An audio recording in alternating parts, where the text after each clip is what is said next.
الحمد لله رب العالمين، والصلاة والسلام على أشرف الأنبياء والمرسلين وعلى آله وصحبه أجمعين. أما بعد، فأعوذ بالله من الشيطان الرجيم. بسم الله الرحمن الرحيم.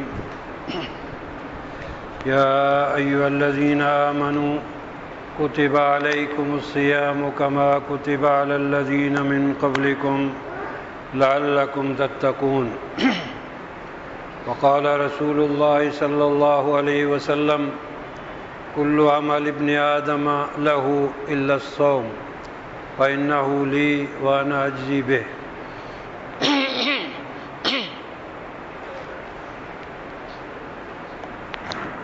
محترم بزرگوں، عزیز بھائیوں، السلام علیکم ورحمۃ اللہ۔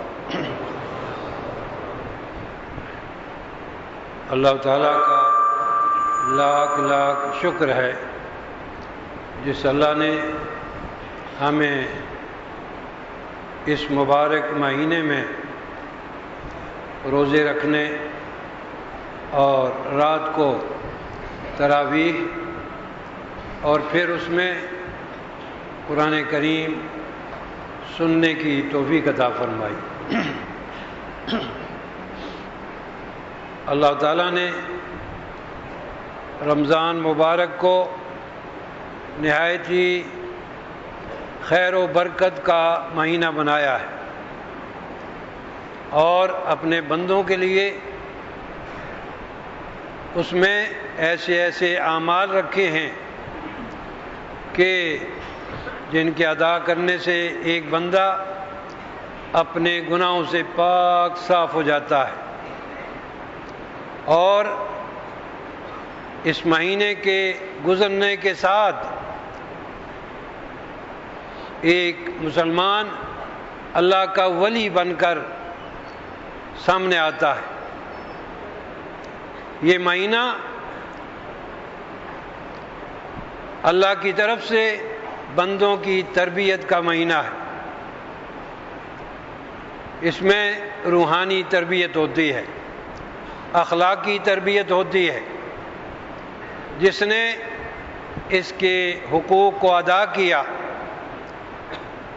روزہ، نماز اور نیک اعمال، وہ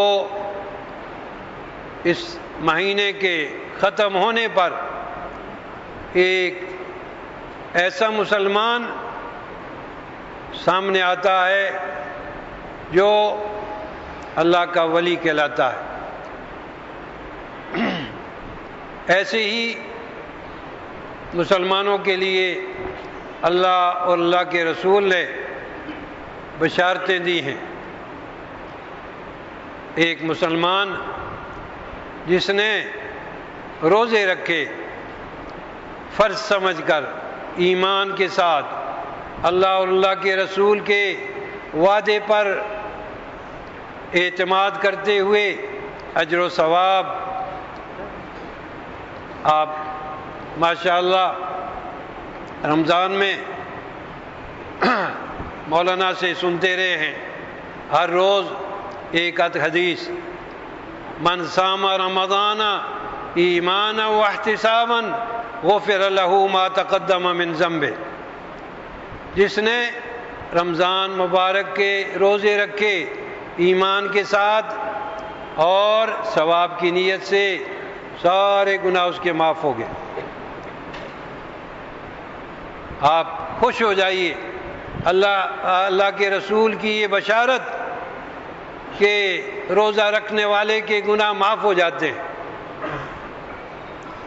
اور صرف ایک روزے پر نہیں، بلکہ رات کو یہ جو ابھی آپ نے عبادت کی اور پورا مہینہ آپ تراویح میں قرآن سنتے رہے، اللہ کی عبادت کرتے رہے، فرمایا: من قام رمضان ایمانا واحتسابا غفر له ما تقدم من ذنبه۔ جو رمضان مبارک میں رات کو کھڑا ہو کے عبادت کرتا ہے، اس کے سارے گناہ معاف ہو جاتے ہیں۔ اور اللہ نے قدم قدم پہ مغفرت کے درجات کے ایسے اسباب پیدا کر دیے ہیں کہ ایک مسلمان ذرا سی توجہ کی ضرورت ہے. اسی مہینے میں اس کی راتوں میں اللہ نے ایک ایسی رات رکھی ہے، آپ سنتے رہے ہیں، جس کو لیلۃ القدر کہا جاتا ہے، اور جس کی فضیلت کے لیے یہی کافی ہے کہ اللہ نے مستقل ایک سورت نازل فرمائی ہے، انا انزلناہ فی لیلۃ القدر. فرمایا من قام لیلۃ القدر ایمانا واحتسابا غفر له ما تقدم من ذنبه، جو اس رات کو ایمان اور ثواب کی نیت سے عبادت کرتا ہے سارے گناہ معاف ہو جاتے ہیں. یہ بشارت سن لیجئے اور اللہ کی ذات پہ حسن ظن رکھیے کہ اللہ نے ہمارے گناہوں کو معاف کر دیا ہے. اللہ تعالی ہاں اتنی بات ضرور ہے، اگر بندوں کے حقوق ہیں تو وہ بندے کے معاف کرنے سے معاف ہوں گے.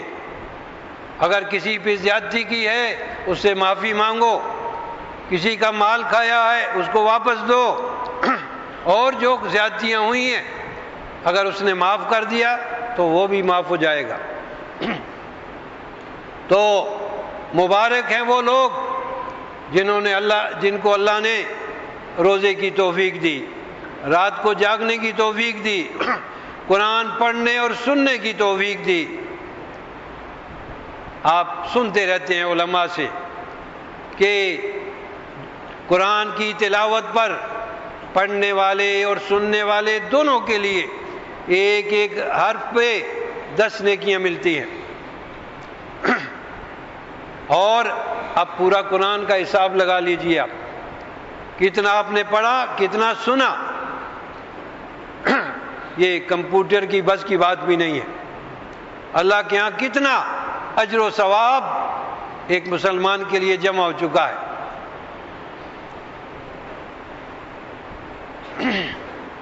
یہ ساری چیزیں اللہ نے ہمارے لیے جمع کر دی ہیں. اللہ نے اس عبادت کو اجتماعی رکھا ہے تاکہ اور آسانی ہو. اگر کچھ لوگ آج رکھتے، کچھ دوسرے مہینے میں، کچھ اس میں، تو وہ چیز نہ ہوتی. پورا معاشرہ روزے رکھ رہا ہے، اس لیے ہر ایک کے لیے روزے رکھنا آسان ہو گیا. اور اس کے علاوہ قدم قدم پہ اللہ نے ایسے اعمال رکھ دیے ہیں، ذرا سی توجہ سے بہت بڑے بڑے اجر و ثواب ملتے ہیں. فرمایا من فطر صائما کان له مثل اجر من غیر ان ينقص من اجره شیء، جو روزے دار کا روزہ افطار کراتا ہے اس کو اتنا ہی اجر ملتا ہے جتنا روزے والے کو، بغیر اس کے کہ اس میں کمی آئے. یہ نہیں ہے کہ اس سے لے کے اس کو دے دیا جاتا ہے، اسے پورا ملتا ہے، اس کو پورا ملتا ہے. جی ہاں، میں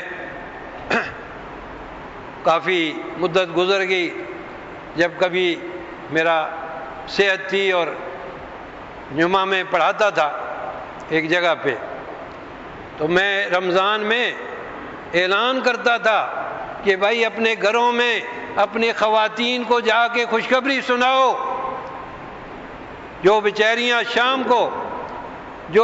کو کئی گھنٹے چولہے کے سامنے آپ کے لیے افطاری تیار کرتی ہیں، اور تو آپ کو تو ایک روزے کا اجر ملے گا، اور گھر کے جتنے افراد ہیں اس خواتین کو سب کے برابر ثواب ملے گا.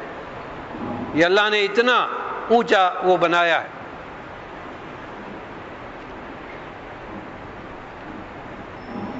اسی طرح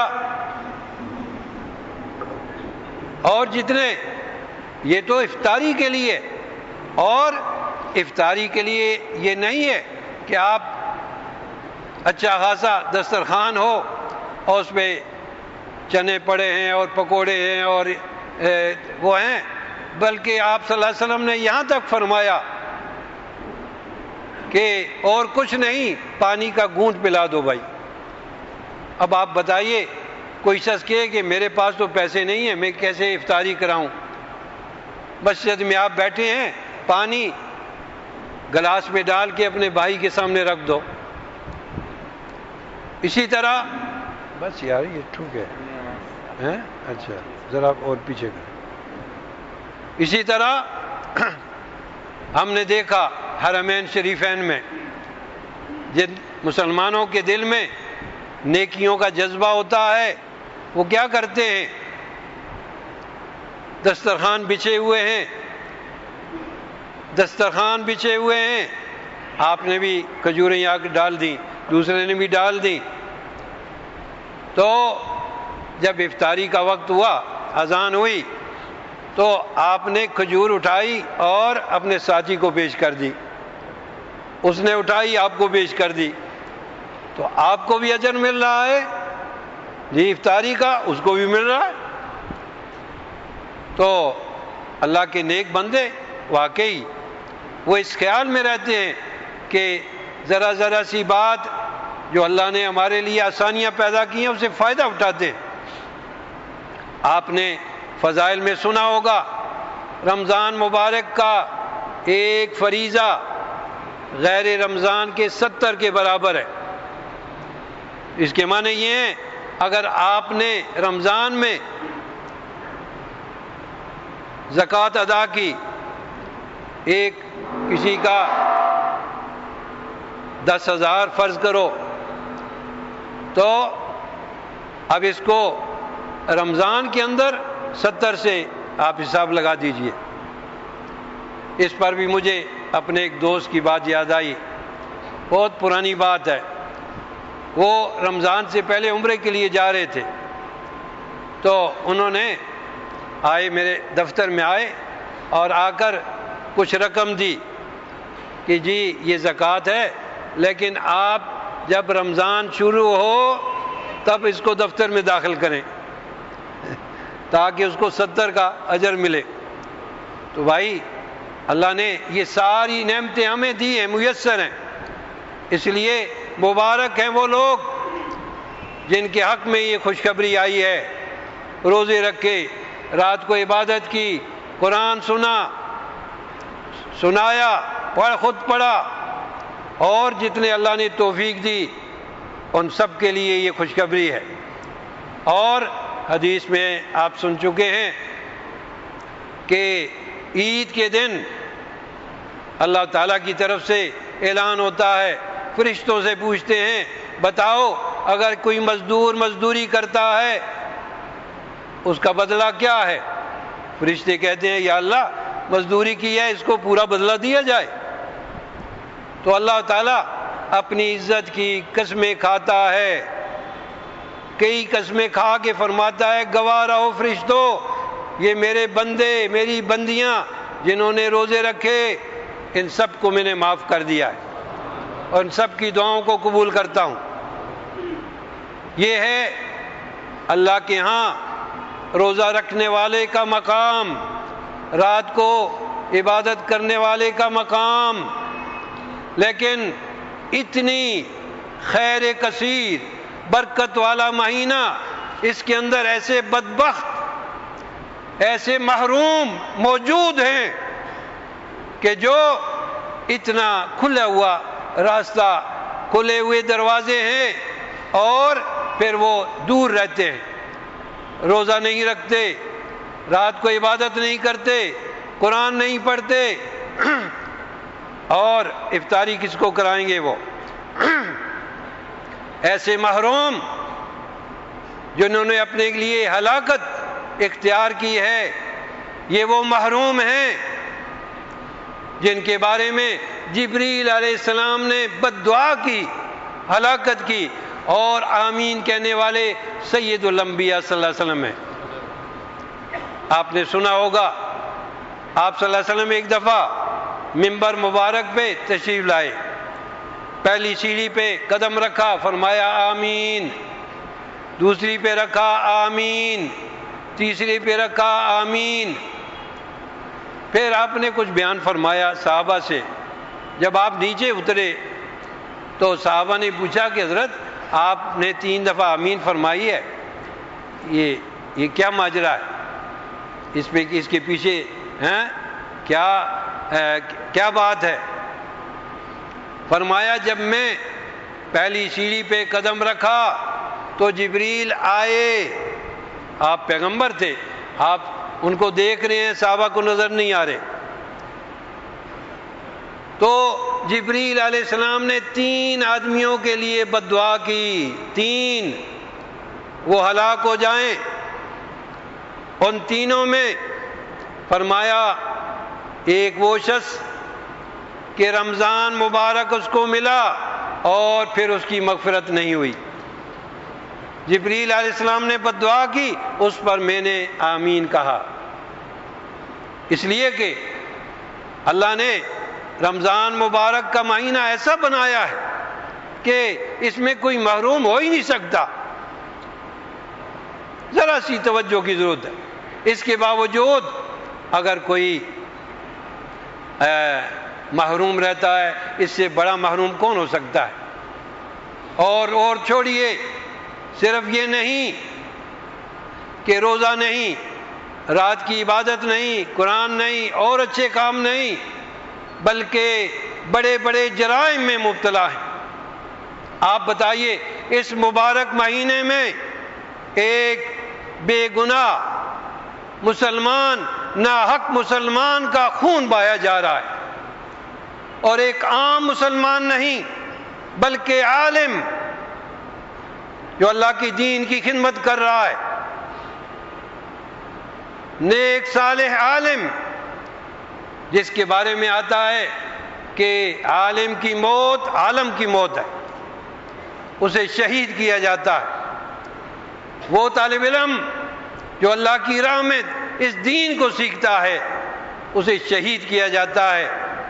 ایسے بدبخت دنیا میں موجود ہیں جو اپنے لیے جہنم کا راستہ اختیار کرتے ہیں، ان کو تو اللہ انشاءاللہ جنت دے گا، اور شہداء سیدھے جنت میں، یہ ڈائریکٹ راستہ ہے جنت کا، لیکن اس نے اپنے لیے اپنی دنیا بھی خراب کی، آخرت بھی، اس لیے کہ قاتل کبھی چین سے نہیں بیٹھ سکتا۔ ایسے بدبخت موجود ہیں کہ نہ صرف یہ کہ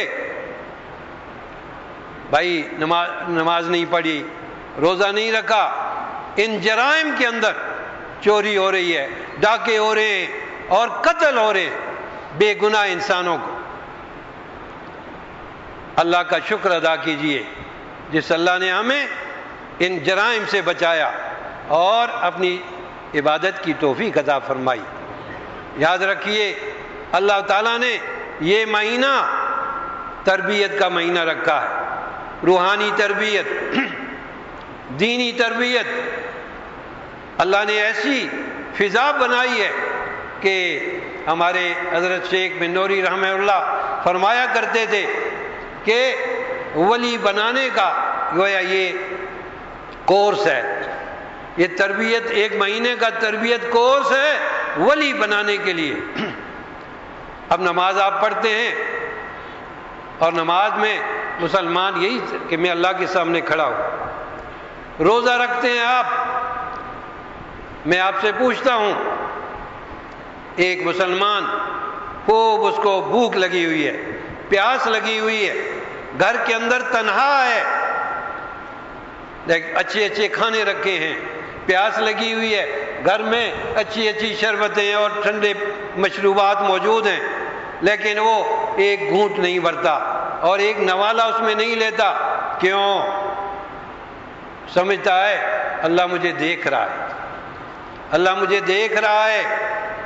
یہ جس کو ہم کہتے ہیں مراقبہ، یہ روزہ ایک مومن کے ذہن میں، اس کے دل میں مراقبہ پیدا کرتا ہے اللہ کا۔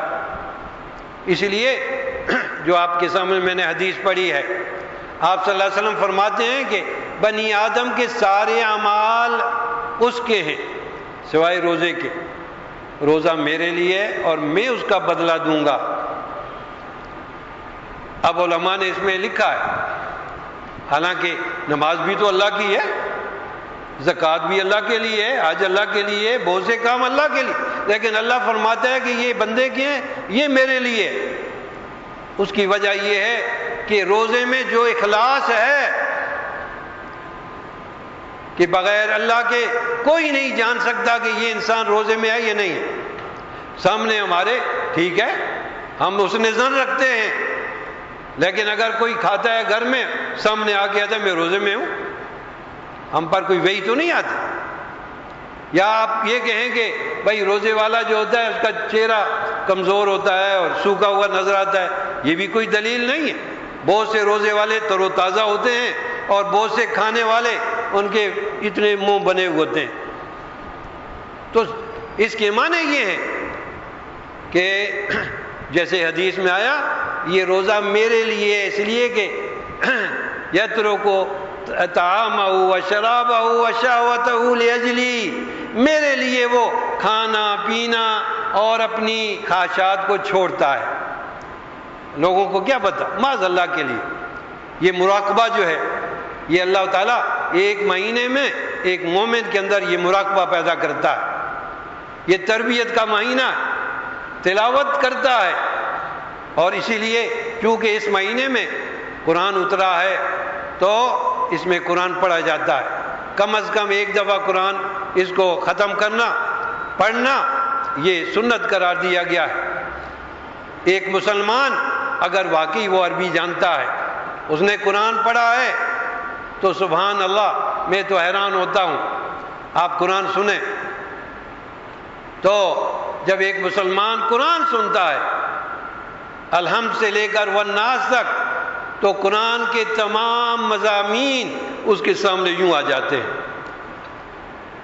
قرآن کریم کے اندر ایمانیات بھی ہیں، اللہ کی صفات اور ایمانیات، انبیاء کرام، فرشتے، قیامت، کتابیں، ان سب کا بیان اس میں واضح طور پر آتا ہے۔ مرنے کے بعد زندہ ہونا، جنت، دوزخ۔ ابھی اس دن ایک آیت پڑھی گئی، تو اس لیے کہ آپ صلی اللہ علیہ وسلم نے جب آ کر یہ قرآن سنایا تو وہی مادی ذہن وہ کہتے تھے کہ ایک آدمی جب مر گیا اور اس کی ہڈیاں چور چور ہو گئیں، یہ دوبارہ اللہ کیسے زندہ کرے گا؟ تو اس کے قرآن میں مختلف جواب دیے گئے۔ قل یحیی الذی انشأہا اول مرہ، جس اللہ نے اس کو پہلے پیدا کیا وہی دوبارہ زندہ کرے گا۔ اور کہیں فرمایا دیکھو زمین خشک ہو جاتی ہے، مر جاتی ہے، پھر اللہ بارش برساتا ہے، تر و تازہ ہو جاتی ہے، دیکھو زندہ ہو گئی ہے۔ اسی طرح اللہ انسانوں کو زندہ کرے گا۔ اسی طرح قرآن کریم کے اندر عبادات آ گئی ہیں ساری تفصیل کے ساتھ، اور معاملات، تجارت اور اجارہ اور زواج، نکاح، تمام تفصیل کے ساتھ آگے ہیں۔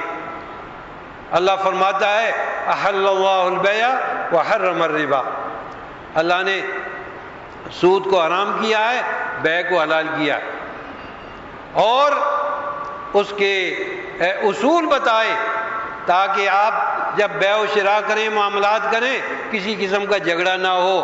قرآن کی سب سے لمبی آیت، ایک آیت پورا رکوع ہے، اس کا اندر یہ حکم دیا گیا ہے اذا تداینتم بدین الی اجل مسمی فاکتبوا، مسلمانوں جب لین دین کرو لکھ لیا کرو، گواہ بنا لو تاکہ کبھی جھگڑے ہی نہ ہو۔ بعض دفعہ ہم کہتے ہیں جی اعتماد پہ، سارے اچھے لوگ ہیں، اعتماد پہ کام ہو گیا، ٹھیک ہے اعتماد اپنی جگہ، اس کے باوجود اللہ نے فرمایا ہے یہ لکھ لیا کرو۔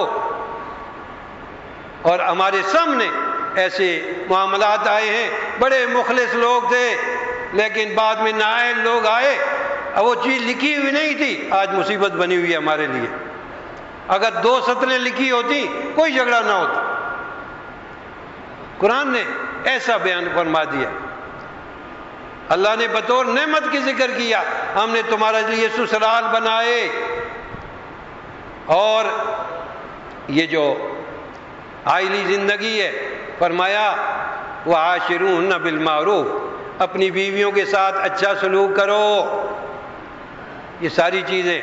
تو جب ایک مسلمان سمجھ کر قرآن سنتا ہے، سارے قرآن کے مضامین اس کے سامنے، انبیاء سابقین کے قصے، ان کی قوموں کے قصے، جنہوں نے انبیاء کی باتوں کو مانا، اتباع کی، اللہ نے ان کو کامیاب کیا، جنہوں نے نافرمانی کی وہ تباہ ہوئے۔ فرعون کا قصہ پڑھیے، قوم لوط کا پڑھیے، اور مختلف۔ قرآن کریم کہتا ہے کہ انہوں نے نافرمانی کی، سمجھایا گیا، نتیجہ کیا ہوا؟ ہلاکت۔ قوم لوط کو لے لیں، برے اعمال میں مبتلا تھی، ایسے اعمال کہ جانور بھی شرمائیں۔ پیغمبر کو بھیجا گیا، سمجھایا گیا بھئی یہ بہت برا کام ہے، کسی نے تم سے پہلے ایسا کام نہیں کیا، نہیں مانے۔ نتیجہ کیا ہوا؟ اللہ تعالیٰ نے فرشتے بھیجے، سحری کے وقت سوئے ہوئے پوری بستی کو فرشتے نے یوں اٹھایا، پٹک کے رکھ دیا، اور جو مکان دور دور تھے ان پر پتھروں کی بارش برسی، یوں تباہ کر دیا گیا۔ یہ سارے قصے موجود ہیں۔ پھر جنت، پھر دوزخ، جنت کے جتنی نعمتیں ہیں ان کا ذکر آ رہا ہے، جتنے جہنم اور اس کی ہولناکیاں ہیں اس کو بیان کیا جا رہا ہے، یہ ساری چیزیں۔ اور اللہ تعالیٰ اپنے بندوں کو جا بجا فرماتے ہیں، یا عبادی، او میرے بندو، کتنے پیارے انداز میں بندوں سے فرماتے، یا ایھا الذین آمنو، اے ایمان والو۔ ایک آیت اتری ہے آپ صلی اللہ علیہ وسلم سے، اللہ فرماتے ہیں، قل لعبادی الذین اسرفوا علی انفسہم لا تقنطوا من رحمت اللہ۔ اللہ کے بندو ذرا سمجھ کے پڑھو پھر پتہ چلے تمہیں۔ صحابہ فرماتے ہیں کہ اس آیت کے بعد مسلمان اتنے خوش ہوئے، اللہ فرماتے ہیں آپ صلی اللہ علیہ وسلم کو، میرے بندوں سے کہہ دو جنہوں نے اپنے نفسوں پہ ظلم کیا ہے، گناہوں میں بھرے ہوئے ہیں، ان سے کہہ دو لا تقنطوا من رحمت اللہ، اللہ کی رحمت سے نا امید مت ہو، ان اللہ یغفر الذنوب جميعا، اللہ سارے گناہ معاف کرنے والا ہے۔ توبہ کرو بھائی، توبہ کرو، اللہ کی طرف رجوع کرو۔ اور حدیث میں آتا ہے ایک بندہ جب گناہ کرتا ہے اور نادم ہوتا ہے، وہ پھر اللہ کی طرف رجوع کرتا ہے، اے اللہ مجھے معاف کر دے، اے اللہ مجھے، تو اللہ فرشتوں سے فرماتے ہیں کہ تم گواہ رہو میں نے اس کو معاف کر دیا، دیکھو اس بندے کو پتہ ہے میرا ایک خالق اور مالک ہے جو گناہ معاف کرنے والا ہے۔ اس لیے بھائی انسان سے غلطیاں ہوتی ہیں، توبہ کا دروازہ کھلا ہوا ہے۔ ہاں خدا نخواستہ جب وہ وقت آ جائے گا کہ سورج مغرب سے طلوع ہوگا، پھر توبہ کا دروازہ بند، اس کے بعد پھر توبہ قبول نہیں ہوگی۔ اس لیے اگر کوئی غلطیاں ہوئی ہیں توبہ کر لو، کسی انسان کے حقوق ضائع کیے ہیں ان سے معافی مانگ لو بھائی، تاکہ ایک مسلمان صاف ستھرا ہو کر اللہ کے سامنے جائے۔ میرے بزرگوں اور بھائیوں، یہ تربیت کا مہینہ ہے، اس میں اللہ نے ہمیں مراقبہ کی تعلیم دی ہے، تربیت دی ہے۔ ایک مسلمان 24 گھنٹے یہ سمجھتا ہے اللہ مجھے دیکھ رہا ہے، اللہ دیکھ رہا ہے۔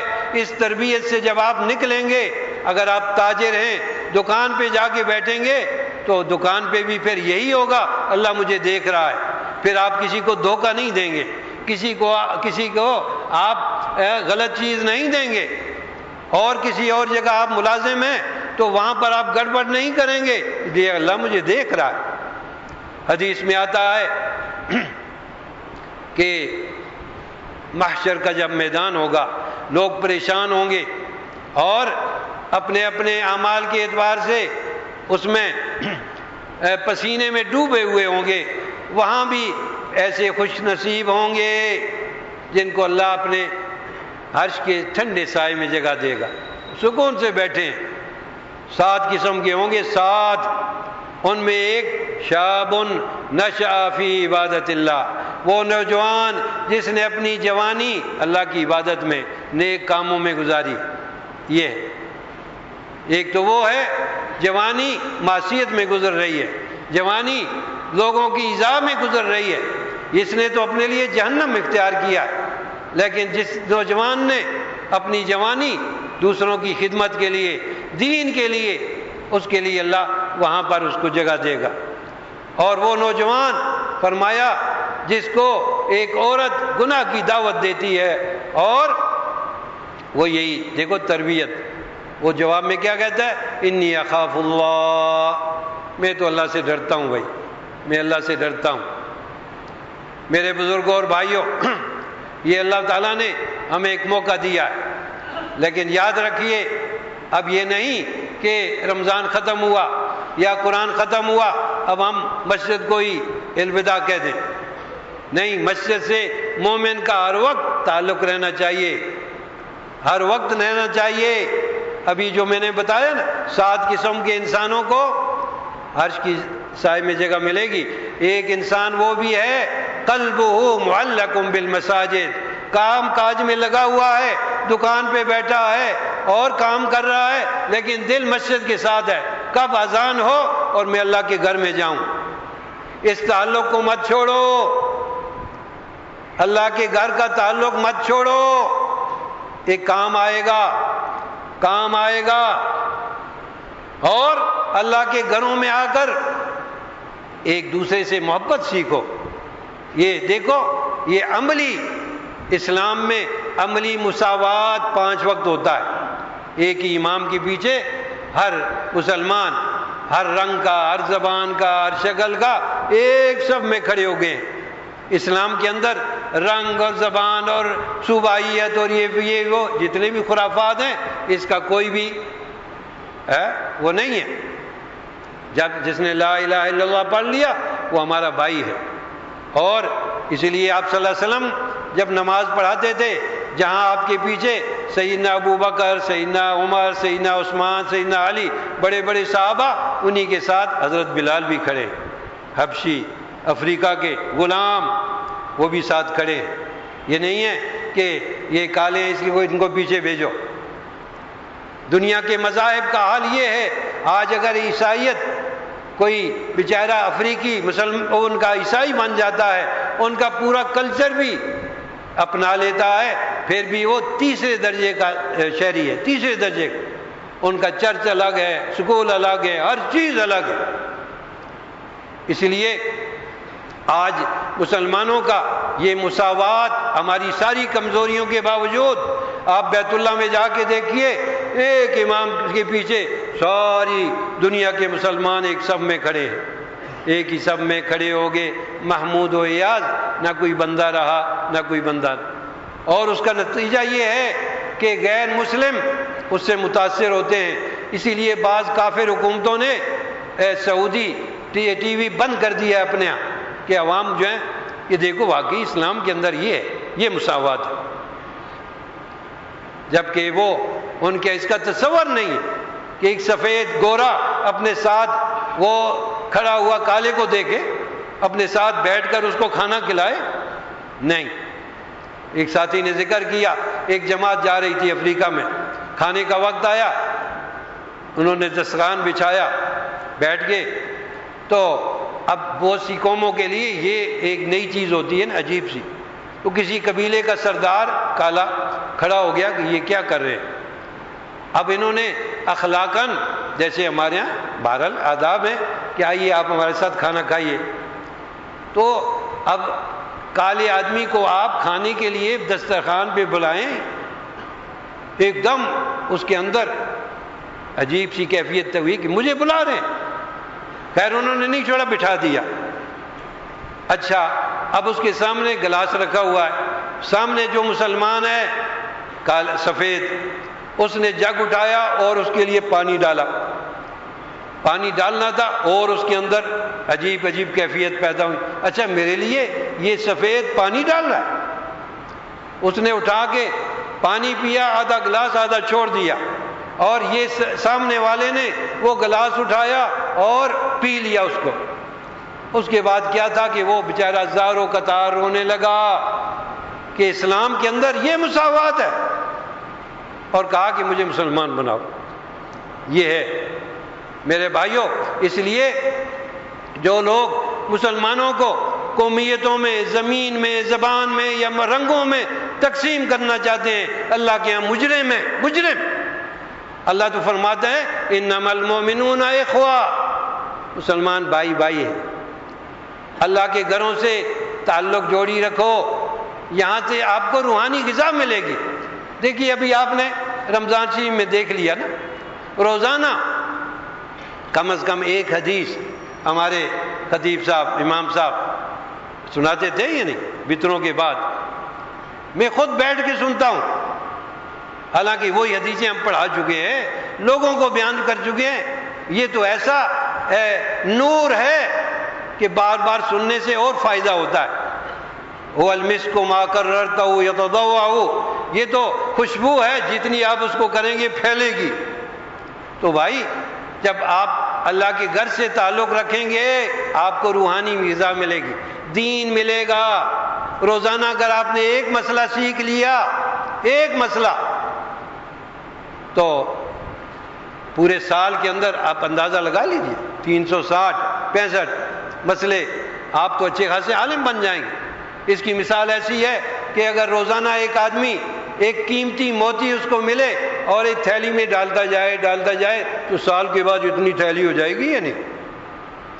اس کے علاوہ جب آپ اللہ کے دین کے لیے بیٹھ جاتے ہیں، اللہ کہیں یہ معمولی بات نہیں ہے۔ حدیث میں آتا ہے اللہ کی طرف سے سکینت نازل ہوتی ہے، رحمتیں نازل ہوتی ہیں اور فرشتے گھیر لیتے ہیں۔ ہماری تو آنکھیں یہ مادی ہیں، یہ مادی آنکھیں ہیں، وگرنہ اگر وہ آنکھیں ہوں نا دل والی تو آپ کو نظر آئیں گے اللہ کے فرشتوں نے اس پوری مجلس کو گھیرا ہوا ہے، پوری مجلس کو گھیرا ہوا ہے۔ اللہ تعالیٰ دکھاتے بھی ہیں۔ صحابہ کرام جو بہت ہی پاکیزہ شخصیتیں تھیں، رات کو قرآن پڑھ رہے اپنی تنہائی میں، وہ تہجد میں قرآن پڑھ رہے ہیں، ایک چھوٹا بچہ سویا ہوا ہے، ادھر گھوڑا کھڑا ہے، جہاد کا زمانہ تھا، گھوڑا پالتے تھے، تو دیکھا کہ یہ قرآن پڑھ رہے ہیں، گھوڑا بھٹکنے لگا۔ اب ان کو خطرہ یہ پیدا ہوا کہ کہیں اس کا پاؤں بچے پر نہ آ جائے، مختصر کر کے انہوں نے سلام پھیر لیا۔ اب ادھر دیکھ رہے ہیں ادھر کوئی درندہ تو نہیں آ گیا، کوئی نظر نہیں آیا۔ اچانک ان کی نگاہ اوپر پڑی آسمان کی طرف، دیکھتے کیا ہے کہ پوری فضا کمکموں سے بھری ہوئی ہے۔ صبح کے لیے حاضر ہوئے، آپ صلی اللہ علیہ وسلم کے پیچھے نماز پڑھی اور یہ سارا واقعہ سنایا۔ آپ صلی اللہ علیہ وسلم کیا فرماتے ہیں؟ فرمایا تم قرآن پڑھ رہے تھے، یہ فرشتے تیرا قرآن سننے کے لیے آئے تھے، اور اگر تو پڑھتا رہتا تو دوسرے مسلمان بھی دیکھتے ان کو۔ یہ اتنا بڑا اللہ کے ہاں مقام ہے دین کا۔ میں بلکہ اپنے امام صاحب سے عرض کروں گا، یہ رمضان ختم ہو گیا، یہ جو مسجد ہوتی ہے یہ نماز عبادت کے لیے ہے، تعلیم کے لیے ہے، ذکر کے لیے ہے، اور ان تمام نیک کاموں کے لیے ہے۔ اس لیے یہ سلسلہ چاہے رمضان ختم ہو جائے یہ جاری رہنا چاہیے۔ اللہ کے گھروں کے اندر کم از کم اگر زیادہ نہیں ہے تو کسی ایک نماز کے بعد ایک مسئلہ کیوں نہ ہو آپ ضرور بیان کریں۔ اس مسجد کے اندر درس ہونا چاہیے تاکہ جو مسلمان آئے یہاں سے روحانی غذا لے کر جائے، ہدایت لے کر جائے۔ اسی طرح وقتاً فوقتاً بڑے بڑے حضرات آتے ہیں، اللہ کے نیک بندے، مشائخ، علماء، وقتاً فوقتاً ان کا بیان ہونا چاہیے تاکہ مسلمانوں کو ان کو دینی اور روحانی غذا ملے۔ بہرحال میرے مسلمان بھائیوں، مسجدوں سے، اللہ کے گھروں سے تعلق جوڑو، یہ کام آئے گا، اور یہاں آنے کے بعد ایک دوسرے کو پہچانو، سلام کرو اور خیر خیریت معلوم کرو۔ یہ مسجد کی دوستی انشاءاللہ قیامت کے دن کام آئے گی، یہ مسجد کی دوستی کام آئے گی۔ حدیث میں آتا ہے کہ جب قیامت کے دن اعلان ہوگا جنت والے جنت چلے جائیں، اور کچھ لوگ ایسے ہوں گے جن کے بارے میں ان کی بدعمالیوں کی وجہ سے کہ ان کو کچھ دن جہنم کے جیل خانے جانا ہے، وہ ادھر کھڑے ہیں ادھر کھڑے ہیں، جنت والے یوں جا رہے. جب یہ جا رہے تو ظاہر ہے کہ جو آدمی خوشی میں ہوتا ہے نا وہ دائیں بائیں دیکھتا ہے، تو یہ جنت والے جا رہے ہوں گے دائیں، ان قیدیوں کو بھی دیکھ رہے ہوں گے، ادھر بھی دیکھ رہے ہیں ادھر. ان میں سے ایک کھڑا ہو جائے گا اور کھڑا ہو کر یا اللہ، یہ جو کھڑا ہے نا یہ تو دنیا میں صف اول میں میرے ساتھ نماز پڑھتا تھا، صف اول میں میرے ساتھ نماز پڑھتا تھا، یا اللہ اس کو بھی معاف کر دے.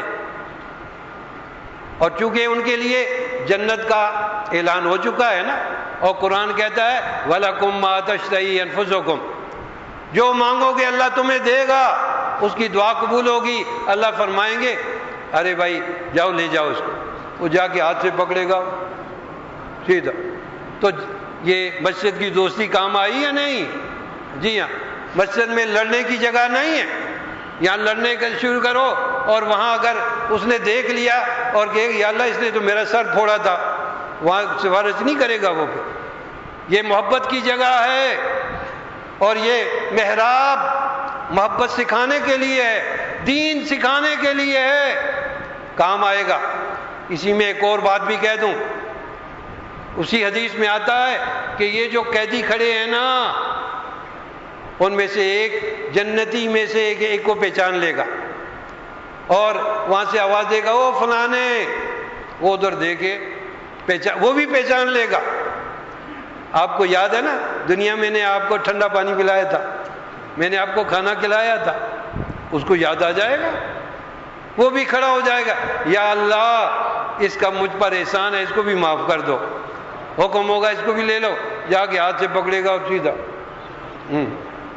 یہ جو آج کل علماء اور مدارس اور فقراء اور مساکین اس کے خلاف سازشیں ہو رہی ہیں نا، مدرسوں کو بند کر دو، یہ کر دو، وہ کر دو، ان کو چندہ مت دو، یہ کام آئے گا بھائی، کل کام آئے گا. ہمارے قاضی صاحب نے، اللہ تعالیٰ اگر فوت ہو گئے ہیں تو بخشے اور زندہ ہیں تو اور توفیق دے، انہوں نے اپنے گاؤں کا سنایا. بھائی یہ شہروں کے اندر تو باقاعدہ انتظام ہوتا ہے نا طلبہ کے کھانے پینے کا، پکایا جاتا ہے، اور دیہاتوں کے اندر بہت سے لوگ اپنے گھروں میں سے پکا کر دے دیتے ہیں. تو ایک خان صاحب تھے جو کہ اپنے گھر سے کھانا پکا کے اور طلبہ کو لا کر دیتے تھے، کھلاتے تھے، بہت خوش تھے وہ. ایک دن دیر ہو گئی تو طلبہ میں کچھ مسخرے بھی ہوتے ہیں، اور خان صاحب ذرا ماشاءاللہ وہ تھے اچھے خاصے، کہنے لگے آج ہمارا بیل نہیں آیا، آج ہمارا بیل نہیں آیا. خیر آئے چلے گئے، کسی نے اس کو چغلی لگا دی کہ آپ کو اس نے بیل کہا، اور غصے ہو گئے، اچھا کھانا کھلاؤ اور مجھے بیل کہتے ہو، آئندہ کھانا نہیں کھلاؤں گا تم. بات ختم ہو گئی. رات کو سویا، دیکھتا کیا ہے خواب میں کہ قیامت قائم ہے اور پل صراط رکھی ہوئی ہے، لوگ آ رہے ہیں جا رہے ہیں اس پر. یہ کھڑا دیکھ رہا ہے تماشا. اتنے میں دیکھا کہ وہی طلبہ ادھر سے آ رہے ہیں، باتیں کرتے ہوئے آ رہے ہیں، اور اس کے اوپر سے وہ چلے گئے ادھر. جب پار پہنچے تو مڑ کر دیکھا کہ خان صاحب یہاں کھڑے ہیں، تو وہی طالب علم کہتے ہیں ارے بھائی ہمارا بیل پیچھے رہ گیا، اس بیل کو بھی لے کے آؤ. وہاں سے بھاگا ہوا آیا، اس کا ہاتھ پکڑا اور جا کے اس کو پار لے گیا. صبح کے وقت کہتے ہیں کہ وہ روتا ہوا آیا اور کہا کہ بھائی مجھے معاف کرو، آئندہ تم بیل کیا مجھے گدھا بھی کہو گے، کھانا میں آپ کا بند نہیں کروں گا. میری بات یہ ہے کہ بھائی آپ صلی اللہ علیہ وسلم کا ارشاد ہے کن عالما او متعلما او محبا ولا تکن رابعا فتالک. خود عالم بنو یا علم سیکھنے والے بنو یا ان دونوں سے محبت کرنے والے بنو، چوتھی قسم نہیں بننا، ہلاک ہو جاؤ گے، ہلاک ہو جاؤ گے.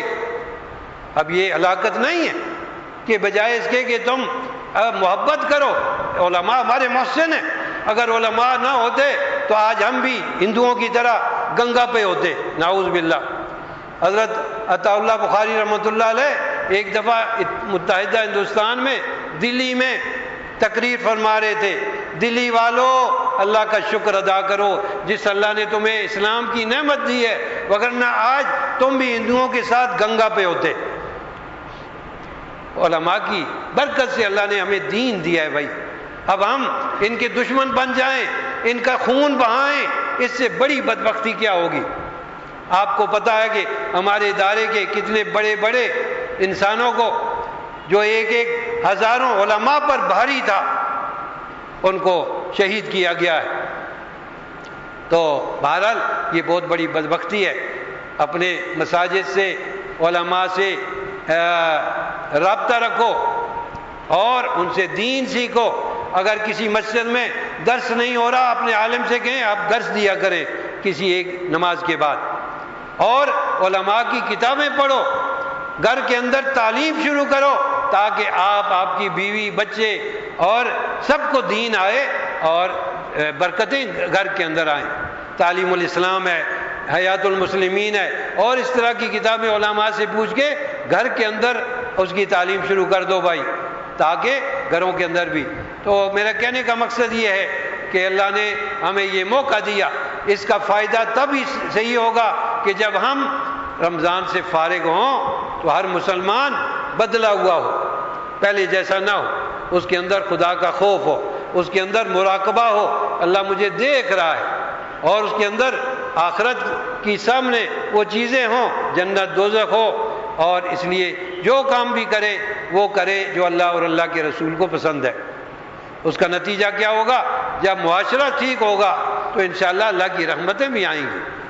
بہرحال میرے بزرگوں اور بھائیوں، یہ تو قرآن ہم نے سن لیا، اب کل کا پتہ نہیں، اگر ایک روزہ اور بھی ہے تو یہ نہیں ہے کہ اب چھٹی ہو گئی، بلکہ ہمیں چاہیے کہ کل کی تراویح بھی چاہے یہاں نہیں اپنی اپنی مسجدوں میں پڑھیں، اور اسی طرح عید کی رات بھی بڑی برکت والی ہے۔ حدیث میں آتا ہے جو عید کی رات کو جاگے گا، عبادت کرے گا، تو اس کا دل اس وقت مردہ نہیں ہوگا جب دنیا میں لوگوں کے دل مردے ہو جائیں گے۔ دل کا مردہ ہونا کیا ہے؟ دل کا مردہ ہونا یہ ہے کہ اچھائی برائی نظر آئے اور برائی اچھائی نظر آئے۔ یہ بہت ہی خطرناک بات ہوتی ہے۔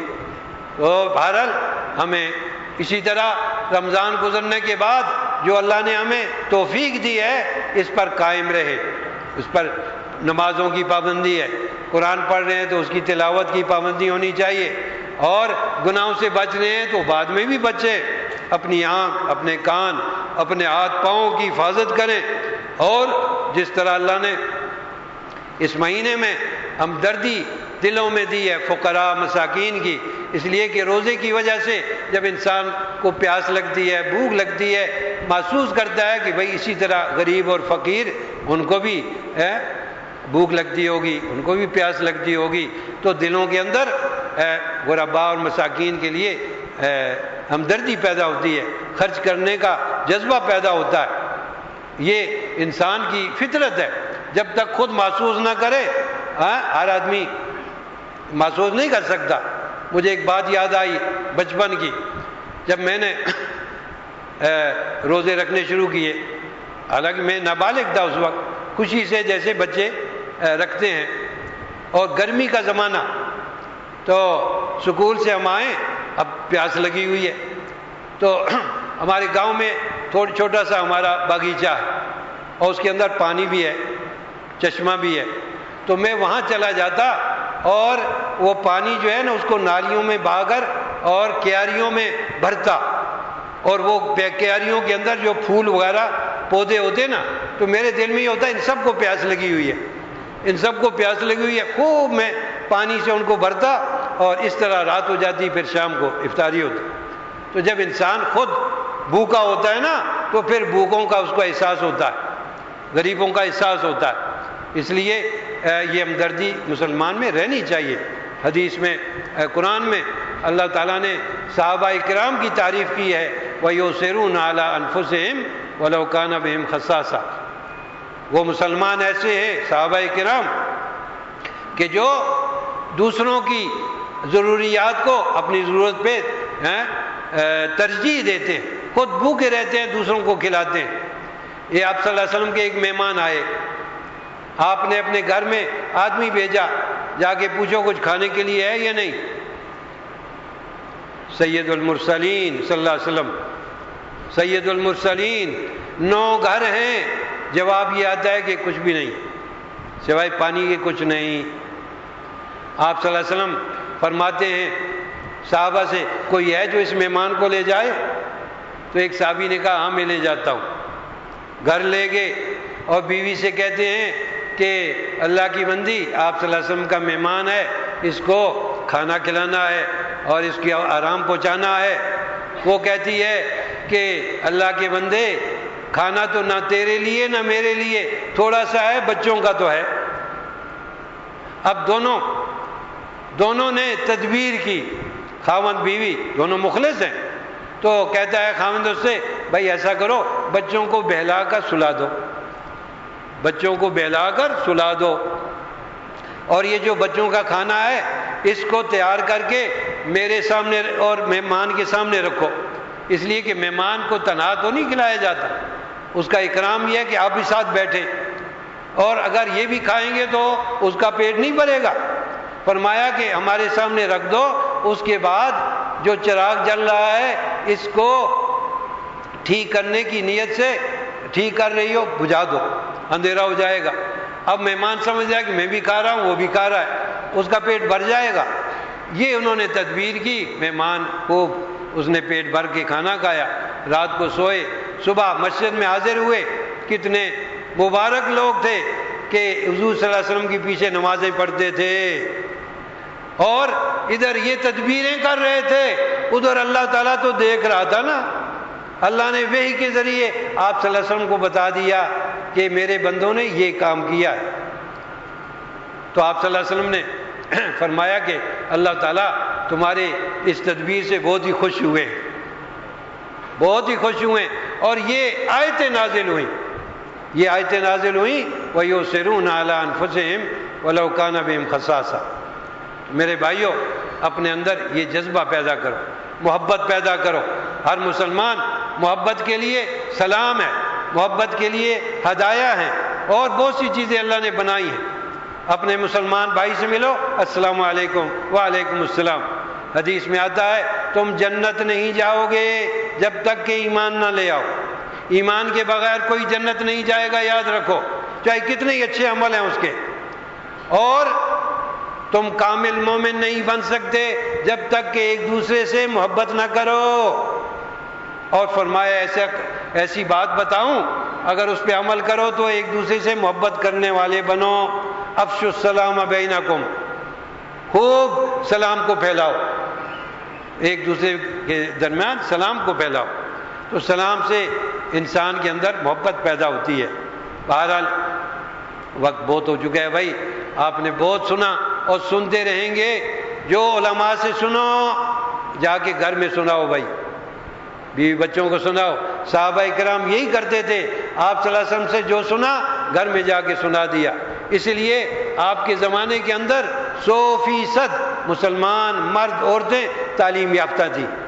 تعلیم یافتہ کے معنی یہ نہیں ہے کہ اتنی بڑی بڑی ڈگریاں ہوں، تعلیم یافتہ کے معنی یہ ہے اتنا علم جس سے انسان اپنے رب کو پہچانے، اپنے بندوں کے حقوق کو پہچانے، اور جس کے اندر دین کے اخلاق آداب آئیں، تو یہ چیز سار میں پھیلی ہوئی تھی، اور اس کا طریقہ یہی تھا کہ جو سنتے تھے گھر میں جا کے۔ اور آج اللہ نے ہمارے لیے آسانیاں پیدا کر دی ہیں، علماء نے اچھی اچھی کتابیں لکھی ہیں، وہ گھروں کے اندر سناؤ ان کو، اور تاکہ عمل کا جذبہ پیدا ہو۔ اللہ تعالیٰ مجھے بھی اور آپ کو بھی توفیق عطا فرمائے۔ اور آخر میں اپنے امام صاحب سے یہ گزارش کروں گا کہ وہ دعا کریں، اور ہم کہاں ہیں جی ہمارے، آپ آئیے، نہیں دعا کریں۔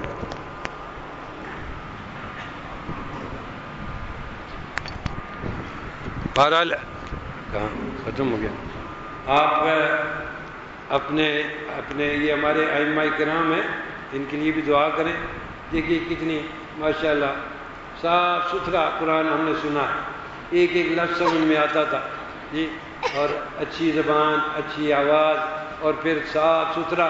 ورنہ بعض دفعہ سننے میں آتا ہے کہ جی فلاں حافظ صاحب تو تیز گام ہے، یعنی پتہ نہیں چلتا کہ کیا پڑھے آخر میں یا معلوم اور اللہ اکبر. تو لیکن یہاں ایک ایک لفظ ہمیں ماشاءاللہ سننے میں آتا ہے، سمجھ میں آتا ہے. تو اللہ ان کو بھی جزائے خیر دے، اور اللہ تعالیٰ ان کو بھی آئندہ کی بھی مضبوط ان کا حافظہ بھی ہو، اور آئندہ بھی ہم سے ان سے فائدہ اٹھاتے رہے.